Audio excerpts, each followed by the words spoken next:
Welcome to this special broadcast on the results of the 17th Lok Sabha election. Prime Minister Modi is set to be back, a record with a majority, a record not seen for decades in this country. Like always in Lok Sabha elections in this country, much of the talk has been how much ground does the BJP retain in Uttar Pradesh.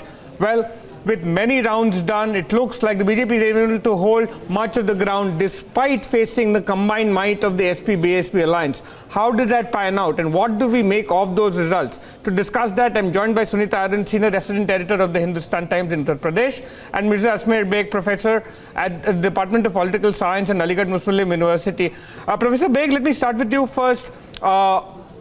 A lot of political analysis happens on the basis of data sheets and numbers. If we were to have gone by this election, the formula was in place for the Samajwadi Party BSP to add up numbers that look like they would match the BJP. What's the BJP done to ramp up its game even more to keep the SP-BSP far behind?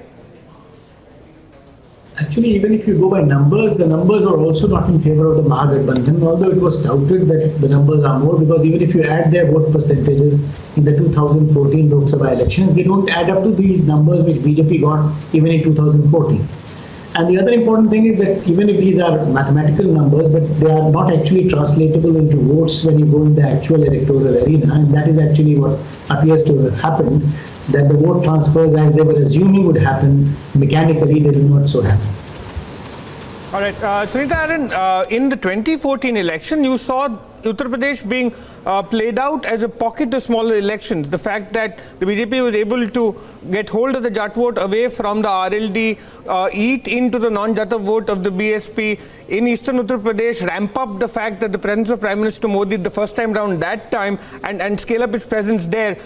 In this cycle, has it been a more uniform message through in the name of the Prime Minister, or do we need to split the analysis of the 2019 Uttar Pradesh results as well into smaller pockets with each of them having an individual narrative?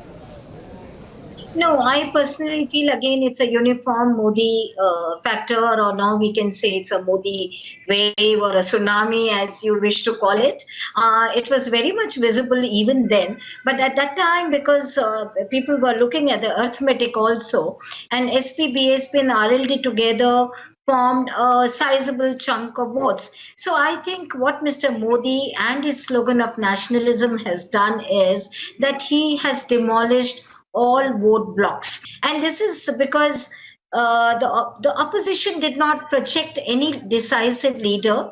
Mayawati was projected at the fag end of the campaign, but that did not enthuse the voters, because they said, you have Mamata, you have Mayawati with small numbers. It's like they said, it's a Milawat ka Gathbandhan. So all put together, first, I think the major issue that worked in this is that it was nationalism, the patriotism in Indians, and the decisive leadership of Narendra Modi that helped BJP win so many seats. And now, for once, we can say Uttar Pradesh doesn't vote on caste lines. Professor Beg, I don't want to overstate the importance of any particular smaller bipoles, but this does present a reversal in what the BJP saw in a string of standalone elections that happened over the last year and a half. Whether that was the two in Gorakhpur, in Phulpur, in Kairana. What's changed in the last year and a half? You've also had a state government in place that carries the record it does. So is it just the presence of the full might of the party machine that makes the difference? I think yes, that is also there. But in addition to that, the way the Prime Minister was able to create that narrative of nationalism, of a strong and decisive government at the center, which people thought that actually it is only Mr. Modi and nobody else who was available as an option in the election was able to give. So that's the reason people probably thought that there is no alternative. And more so because the opposition parties, Congress and others included, were not able to give a counter narrative. They were only saying that oust Modi. They were all talking in a very negative tone, but they were not able to give any viable, acceptable option before the people, that the people might look at that narrative that, okay, this is something, which is believable and we can rather vote for that.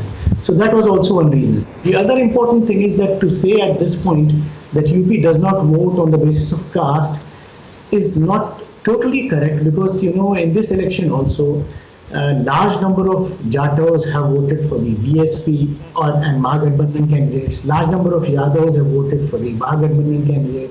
Large number of Muslims have voted for the Mahagathbandhan candidate. But since Mr. Modi and the BJP were able to convince the voters that the talk of social justice which Mahagathbandhan people are giving, it is actually not real social justice, but it is confined to only limited castes. Is there any anecdotal evidence that resulted also, and we've been hearing stories today about in some other states, the fact that the women voters disproportionately might have moved to the BJP because some of these schemes, and they might have broken off some of the old caste logic to vote for schemes that have directly touched them, for which they give credit to the central government. Is there any ground evidence in UP or parts of UP of a move towards the BJP among women voters? You see, that is something which we'll be able to comment on only after studying it. Okay. But definitely, because they got gas cylinders and connections, they got a house, they got a toilet. So they were the beneficiaries in a big way. And they might have voted for Mr. Modi in a big way. But when I talk about, when I'm saying that that UP has voted beyond caste lines in this election, it's also because a leader like Mulayam Singh Yadav, who made an emotional appeal that this is my last election, and he had Mayawati, he shared dais with Mayawati in Mainpuri. He had to struggle to win his seat.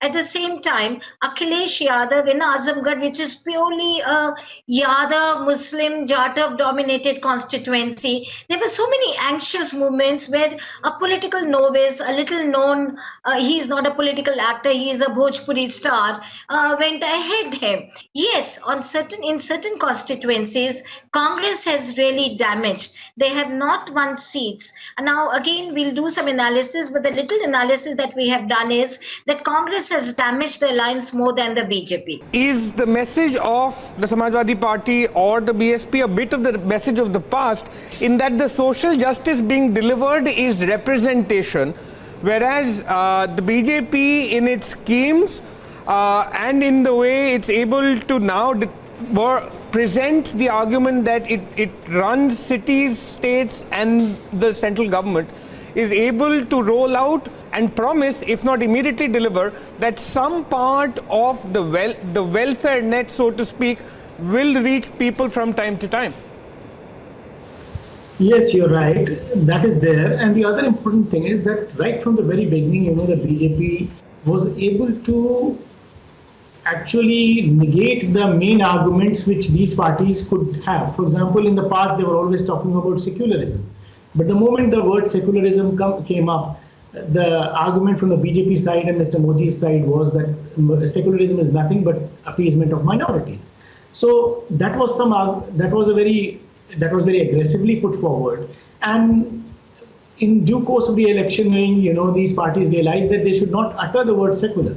So in the whole electoral process, at least in the state of UP, the word secular was not even uttered, by these political leaders. Similarly, on social justice count, they were immediately put against the wall that your social justice is very limited to certain castes, and you are leaving aside most of the castes. So most of the other castes, in them, a certain kind of victimhood was stoked, and they were made to feel that actually these political parties are not working for them, and that is why the other option for them, easy option for them, was the BJP. Okay. Professor Beg, Ms. Aron, thank you very much for joining us for this chat. We'll connect perhaps in the due course of time when other events unfold in Uttar Pradesh. You have an election at the State Assembly in a couple of years from now. We'll see how that plays out for Yogi Adityanath and whether this election strengthens his hand or not.